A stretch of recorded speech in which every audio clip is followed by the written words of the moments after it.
Hello mga mahals! So magbe-bake tayo ng diabetic friendly or tinatawag din ng keto friendly na chocolate cake.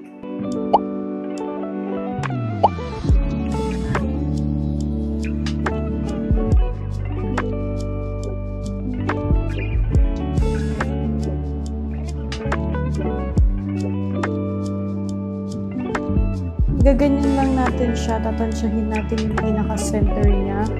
So, dito, gugupitin natin siya. Yan. Then, wala. Hilog na. Pasok na natin dito.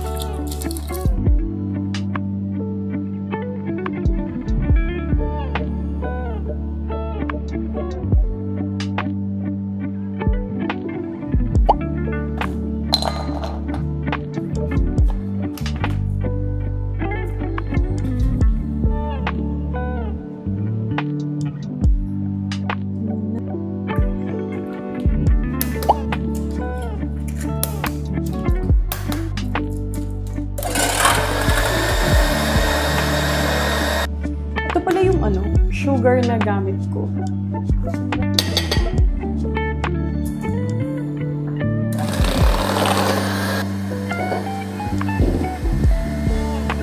Tapos, slowly, i-incorporate natin. Dito sa part na to, kinakabahan na ako kasi pakiramdam ko may mangyayaring mali. Na totoo nga yung hinala ko dahil nag-curdle na yung itlog doon sa chocolate na nilagay ko. Tinemper ko siya pero hindi ata proper yung pag-temper ko. Kaya kung magte-tempering kayo, mag-research kayo ng pinaka-proper na way. Ngayon, nung binake ko tong chocolate cake, itong first recipe na to, sobrang dense niya, as in sobrang tigas niya. Kaya naghanap ako ng ibang recipe na meron akong ingredients dito sa bahay. Tapos yun yung ginawa ko na mas okay. Ito talaga parang chiffon style yung second na recipe. Magpa-pop up na lang sa screen nyo yung recipe na ginamit ko doon sa second cake. Tapos yung first is magpa-pop up din siya. Kayo, choice nyo kung gusto nyo gawin yung first na recipe or yung second na recipe. Okay.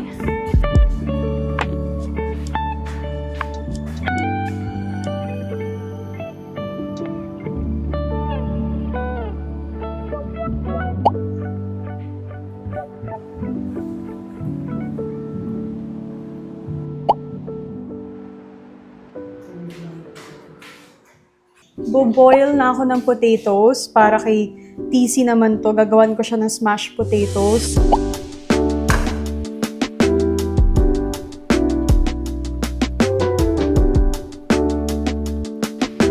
Yan.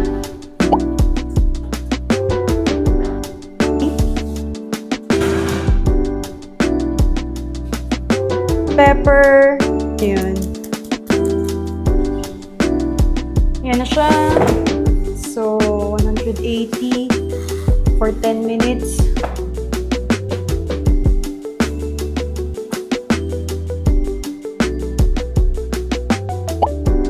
Ito. Di ba nice?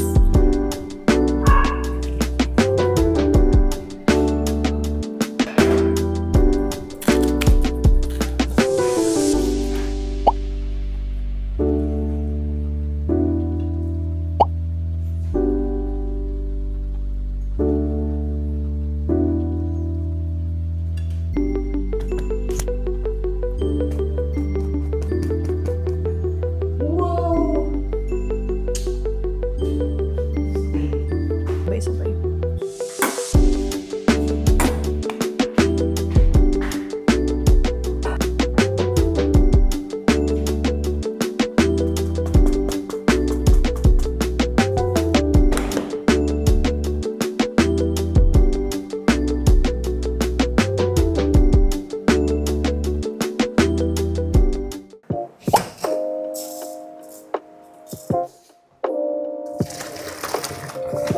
Olive oil, parang hindi naman